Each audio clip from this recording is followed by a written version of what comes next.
വർഷകാല സമ്മേളനത്തിൽ കേന്ദ്ര സർക്കാർ ആണവോർജ്ജ മേഖലയുമായി ബന്ധപ്പെട്ട് കൊണ്ടുവരാൻ ആലോചിക്കുന്ന നിയമ ഭേദഗതിക്കെതിരെ ക്യാമ്പയിൻ തുടക്കം കുറിക്കുമെന്ന് national alliance of anti nuclear movements.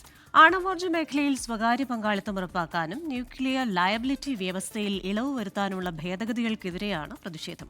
വിഷയത്തിൽ ദേശീയ പാർട്ടികളെയും സംഘടനകളെയും അടക്കം യോജിപ്പിച്ച് ജനങ്ങളെ അണിനിരത്താനാണ് സംഘടനയുടെ തീരുമാനമെന്ന് കൂടംകുളം സമരനായകൻ ഡി ഉദയകുമാർ 24-നോട് പറഞ്ഞു. ഈ വർഷകാല സമ്മേളനത്തിൽ ചില നിർണായക ബില്ലുകൾ കേന്ദ്ര സർക്കാർ പാർലമെന്റിൽ കൊണ്ടുവരാൻ പോകുകയാണ്. അതിൽ ഒന്ന് അറ്റോമിക് എനർജി ആക്ടിന്റെ ഭേദഗതി, civil liability for nuclear damage act ഇതിന്റെയും ഭേദഗതിയാണ്. ഇത് രാജ്യത്ത് വലിയ വിപത്ത് ഉണ്ടാക്കുമെന്നാണ് national alliance for anti nuclear movements ഈ സംഘടന അഭിപ്രായപ്പെടുന്നത്. അതിനെതിരെ രാജ്യത്തൊരു ക്യാമ്പയിൻ തുടങ്ങാൻ തീരുമാനിച്ചിരിക്കുകയാണ്. എന്നോടൊപ്പം കൂടംകുളം സമരനായകൻ ഡി ഉദയകുമാർ, ഇതിന്റെ കോർഡിനേറ്റർ അടക്കമുള്ളവർ ഉണ്ട്.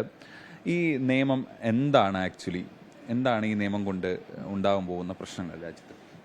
അറ്റോമിക് എനർജി ആക്ട് 1962 പറയുന്നത് ഇന്ത്യയിലുള്ള ന്യൂക്ലിയർ ഇൻസ്റ്റലേഷൻസ് ഒക്കെ ഇന്ത്യൻ ഗവൺമെൻറ് മാത്രമേ മാനേജ് ചെയ്യാൻ പറ്റുള്ളൂ എന്നാണ്. അപ്പോൾ ഈ ക്ലാസ് അവർ മാറ്റുന്നു. അതായത് പ്രൈവറ്റ് പാർട്ടീസ്, അദാനി അംബാനി പോലെയുള്ളവരും പുറത്തുള്ളവരും വന്ന് ന്യൂക്ലിയർ പവർ പ്ലാന്റ് നിർമ്മിക്കാം, ഓപ്പറേറ്റ് ചെയ്യാം എന്നുള്ള വിഷയം. അങ്ങനെ ചെയ്യുമ്പോൾ ന്യൂക്ലിയർ പവർ പ്ലാന്റ് എന്ന് വരുന്ന മാലിന്യങ്ങൾ എങ്ങനെ നമ്മൾ മാനേജ് ചെയ്യാൻ പോകുന്നു, ആ ഫിസൈൽ മെറ്റീരിയൽ എന്താവും, ആരുടെ കയ്യിൽ കിട്ടും, എങ്ങനെയൊക്കെയുള്ള അപകടങ്ങൾ പറ്റും എന്നുള്ള വിഷയങ്ങൾ വളരെ സീരിയസ് ആയിട്ടുള്ള ഇഷ്യൂസാണ്. Civil liability for nuclear damage act എന്ന് പറയുന്നത് ഒരു ന്യൂക്ലിയർ പവർ പ്ലാന്റിൽ എന്തെങ്കിലും അപകടം പറ്റുവാണെങ്കിൽ ആരാണ് അതിനുള്ള കോമ്പൻസേഷൻ കൊടുക്കുന്നത്, എങ്ങനെ കൊടുക്കും, അങ്ങനെയുള്ള വിഷയങ്ങൾ. എസ്പെഷ്യലി അമേരിക്കൻ കമ്പനീസിന്, വെസ്റ്റിംഗ് ഹൗസ്, GE പോലുള്ള അമേരിക്കൻ കമ്പനീസിന് ഒരു കമ്മിറ്റ്മെൻ്റ് ഇല്ലാതെ എങ്ങനെ ചെയ്യാൻ പറ്റും എന്നുള്ള ശ്രമത്തിലാണ് BJP ഗവൺമെൻറ്. ഇപ്പോൾ ഇരിക്കുന്ന ലയബിലിറ്റി ആക്ട് തന്നെ വളരെ മോശമാണ്, വളരെ എന്താ പറയുക, ഇൻഅഡക്വേറ്റ് എന്ന് നമ്മൾ പറഞ്ഞുകൊണ്ടിരിക്കുന്നു. അപ്പോൾ അത് തന്നെ ഇല്ലാതാക്കുമ്പോൾ വി ഹാവ് ടു റെസിസ്റ്റ്. ഇന്ത്യയിലുള്ള ന്യൂക്ലിയർ പവർ പ്ലാന്റ്സ് എല്ലാം ഓപ്പറേറ്റ് ചെയ്യുന്നത് NPCIL ആണ്. അപ്പോൾ NPCIL ഒരു പബ്ലിക് യൂട്ടിലിറ്റിയാണ്.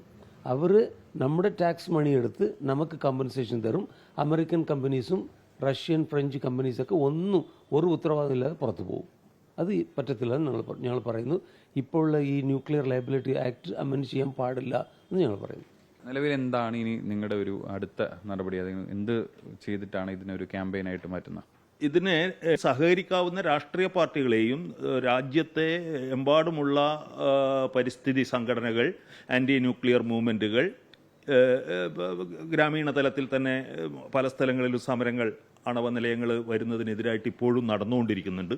അത്തരം സമരങ്ങളെയും ഒക്കെ ഏകോപിപ്പിച്ചുകൊണ്ട് ഒരു നാഷൻ വൈഡ് ആയിട്ടുള്ള ക്യാമ്പയിൻ, അതേപോലെ തന്നെ ഈ പറയുന്ന കോൺഗ്രസ് അടക്കമുള്ള കക്ഷികൾ, ഇത്തരത്തിൽ എല്ലാവരെയും യോജിപ്പിച്ചുകൊണ്ടുള്ള ഒരു ക്യാമ്പയിൻ പാർലമെന്റിനകത്തും പുറത്തും ജനകീയ പ്രതിഷേധങ്ങൾ ഉയർത്തിക്കൊണ്ടുവരിക എന്നുള്ളതാണ് ഞങ്ങൾ ഉദ്ദേശിക്കുന്നത്. പുതുതായി കൊണ്ടുവരാൻ ഉദ്ദേശിക്കുന്ന ഈ നിയമ ഭേദഗതി, അതിനെതിരെ രാജ്യമൊട്ടാകെ എല്ലാവരെയും ചെറുത്തുനിൽപ്പാണ് ശ്രമിക്കുന്നത്. ഡൽഹിയിൽ നിന്നും ആശിഷ് മട്ടുവിനൊപ്പം അജീഷ് ജയകുമാർ, 24.